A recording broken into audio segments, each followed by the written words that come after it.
So, you got into UCLA, or wanting to go to UCLA, and you're just looking for more information about the food. You stumbled across this video. Howdy, welcome, I'm Zeemo, current student at UCLA, and I mainly created this channel because I wanted to share my experiences with those who are eager to get accepted or already have been accepted to UCLA and just wanted to find some more information about the school. So, if you're applying to UCLA, I wish you the best of luck, even if you get on the waitlist. I was lucky enough to be accepted after being put on the waitlist, so don't be so down if you get put on the waitlist. Who knows what might happen? To those accepted, congratulations and welcome to one of the best universities in the United States. Alright, you wanted to know about food on the hill, and I've got some answers for you. So you might have seen somewhere that UCLA is ranked #1 public university for food or whatever, some high ranking like that. In my humble opinion, that ranking is mainly just based on the fact that our food situation is really diverse. Don't get me wrong, I'm not saying that the food is bad. In fact, I would argue the opposite. But, just kind of like the disclaimer for this video, I enjoy both the diversity of the food and the quality, but it's mainly just about that diversity. Because at the end of the day, it's still university food, although it is great. On the hill, there are a total of 8 places that you can eat at. 5 of those 8, I personally call the restaurant-style options, and I call them that because with one swipe, you get your main course, a side, and a drink. Starting off, we have the Study. Now, this place is attached to Hedrick Hall and offers breakfast, lunch, and dinner. Within the Study, there are 4 sections for lunch and dinner. You got Build and Go, which is just salads. You have the Deli, which mainly just contains sandwiches and fries. Coffee, which is just Starbucks, really. And Euro, which is essentially pizza, waffles, crepes, and tartines. By far, the most popular option is these sandwiches. My personal go-to for my sandwich, toasted sourdough bread, double up on the chicken for protein, got mozzarella cheese, then I add some spinach and pesto. For breakfast, they have this build-your-own breakfast skillet. I personally never had it. I'm not a morning person at all, but from what I've heard, it's a great option to have breakfast if you have the time. Next up is Rendezvous, or Ronde as we call it. Ronde takes up a good chunk of the first floor of Reber Terrace, and there are 2 sides to Ronde actually. You have Ronde East and you have Ronde West. Ronde East is build your own poke bowl. I'm personally not a fan of poke, so I have never had it, but I've seen lines, it is very popular. And Ronde West is essentially just Chipotle. As an avid Mexican food enjoyer, Ronde West is my go-to for the restaurant-style building options. Ronde West features 4 build-your-own options for your meal. Those are burritos, obviously, burrito bowl, 2 tacos, and a taco salad. The meat options for those 4 are chicken, carne asada, shrimp, al pastor, sofrito, spice red lentil, impossible meat, or just no meat at all. I personally think that the chicken is the best out of the bunch, closely followed by carne asada. For rice and beans, you could either select Mexican or brown rice, and for your beans, you could choose black or refried. Toppings include lettuce, cheese, guacamole, or pico de gallo. Then some more additional toppings include corn, sour cream, chipotle sour cream, and cilantro sour cream. Sadly, you can only add 2 of these additional toppings, but you add some chips, get a fountain drink, maybe some salsa after you received your order, you've got yourself a damn good option for food. The Dre is in Centennial Hall and really is just a grab-and-go stop. They sometimes have some pretty mediocre ribs and mac and cheese, but I usually go for the chicken katsu plate. They're pretty good, in my opinion, but keep in mind that they rotate their selections daily, so really the Dre is just kind of a gamble. Bruin Cafe, or BCAF as we call it, is essentially the Study's little brother. They too offer sandwiches, but most people agree that the quality is a little worse than the Study. Like its bigger brother, BCAF offers salads, but unique from the Study, BCAF also offers soups, a half sandwich, half soup combo, parfaits in fruit cups, and an acai bowl bar, which has been added this year and has gained some popularity. I personally advocate their cheese steak sandwiches, which are essentially just Philly cheesesteaks. They also offer breakfast, but I personally have never tried it. Oh yeah, and by the way, BCAF is attached for Sprout Hall, just for consistency. Last but not least of the restaurant-style food options is Cafe 1919. They're relatively new to the hill, and they were originally just a gelato and sorbet place. However, this year they expanded to become a little Italian stop. They now offer paninis, chicken parm sandwiches, salads, and pizzas. It's only open for dinner, but it's quickly become a very popular place due to their expansion. Cafe 1919 sits at the bottom of the Death Stairs, which connects the lower part of the hill, like Sproul and Sunset Village, to the rest of the hill, like Reber and Hedrick. And with that, we move on to the dining halls. Last three options for food on the hill. These three dining halls are Denev, Epicuria, and Brew and Plate. Starting with Denev, it really is just your stereotypical dining hall.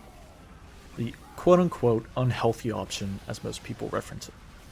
You got your pizzas, fried chicken sandwiches, burgers. You got fountain drinks like Coke and Dr. Pepper and so on. They still got water. Those will always be there. But food-wise, there is some rotation to Denev. Sometimes they'll offer Coney Island hot dogs, buffalo wings, shrimp mac and cheese, and some variety of pizzas. They do have a salad bar, which they call the Flex Bar, so there is some upside to those health junkies that want to show up to Denev. They also have your soft serve machines and a decently sized sweets bar. They'll do themes too, so for example, at the time of recording, today's theme is breakfast at night, meaning they're going to be offering a carne asada breakfast burrito.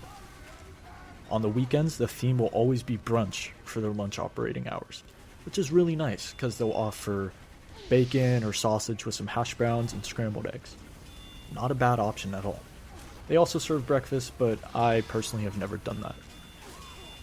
Brew and Plate, or B Plate as we call it, is considered the healthy option for hill food. They've got a pretty big salad bar, and they always have the vegetarian options. For example, today's dinner options are on screen right now. B Plate does not offer soda, as they have water, spritzers, and milk. Their desserts are the quote-unquote healthy versions of common desserts. And for example, they have a zero sugar frozen yogurt, which honestly is pretty good, I can't lie. I, as many others, would highly recommend going to B Plate for lunch. Oh my god, their lunch slaps. Jeez. They always offer chicken breast, and it's almost always really good. They have flatbread pizzas, and those could also be really good. They've got like this carne asada with onion on it. That might be my personal favorite. But besides the chicken, my favorite has to be one of the sliders that they offer. It's a bison patty with tomato jam, arugula on a pretzel bun. Absolute banger of a dish. Not a lot of people there during lunch hours as well. So if you have a schedule that fits some time for some lunch, please go to B Plate because the lines are small. All around, B Plate, I'd say, is a pretty solid option. Now, for the final option for hill food, Epicuria, or Epic. Most people agree that Epic is the hill's crown jewel of dining halls. Epic is Mediterranean food, so Greek, Italian, North African, what have you. Anything Mediterranean, they're gonna serve it.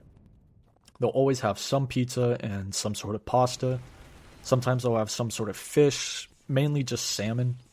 Pork, lamb, and some sort of flank steak is also common there. So yeah, Mediterranean dishes. I remember one night they actually were serving gyros. What a night. Oh my god. So I'm Greek, so I absolutely went to town on them. Their servings were pretty small, as with almost all of the options on the hill. Pretty small serving sizes, because it's university food. But I ended up eating 10 euros that night. And on the topic of Greek food at Epicuria, they sometimes offer spanikopita, which is basically just a spinach pie with feta cheese inside. I personally would recommend trying spanikopita out if you haven't. You will not be disappointed. What makes Epicuria the crown jewel is that they will host these themed dinner nights. I think like once or twice a quarter. Last year I remember that the themed dinners were Italian and Greek. Both of these nights were insanely crowded, but it was just so worth it, especially the Greek night. My personal favorite was the lamb T-bone, for obvious Greek reasons. Among the other dishes they had that night were lamb kebabs, pastiso, salmon, and lucamares for dessert. Oh my gosh, if you have not tried lucamares, please try them out. If you don't know what they are, imagine a thin dough donut hole covered in honey and cinnamon. And the most common topping is walnuts. But, they're still good without the walnuts, I would know. But, that's a story for another time. But yeah, there you have it. All of the food selections on the hill here at UCLA. Like I said, very diverse. So I just want to thank you for watching. I hope you got something valuable out of this. And I really do hope that you have a great rest of your day. And I hope to see you soon.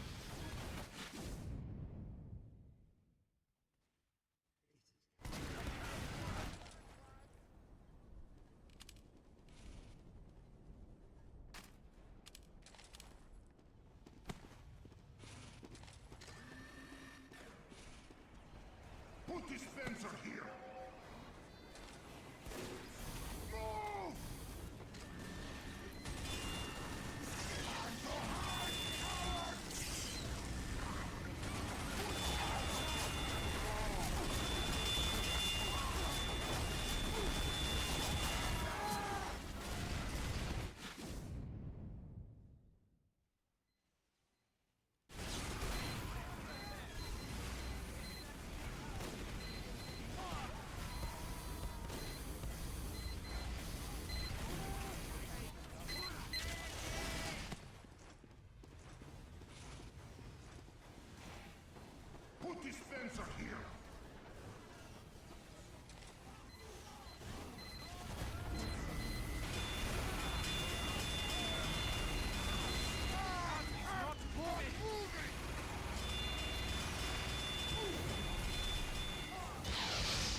Baba Booey. Yeah! Stand next to that cart, or I will stand you next to that cart. That there wasn't getting any lighter.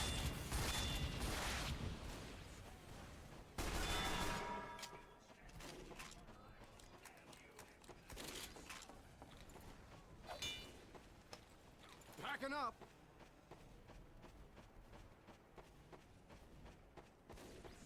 Heavy load coming through.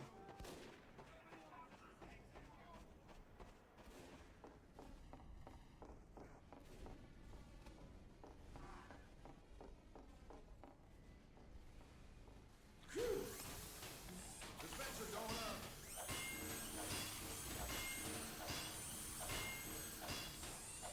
Team, we gotta push.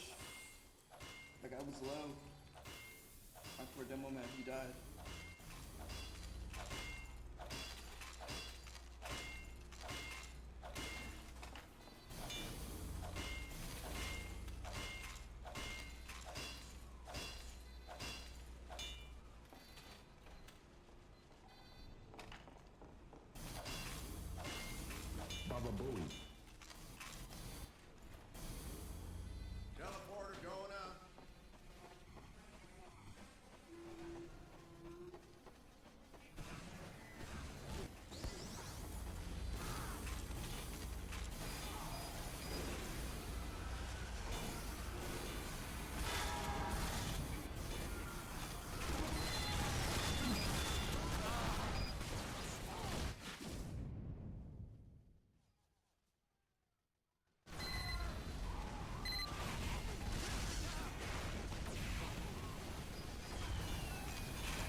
20-second death timers for this short ass map is devious.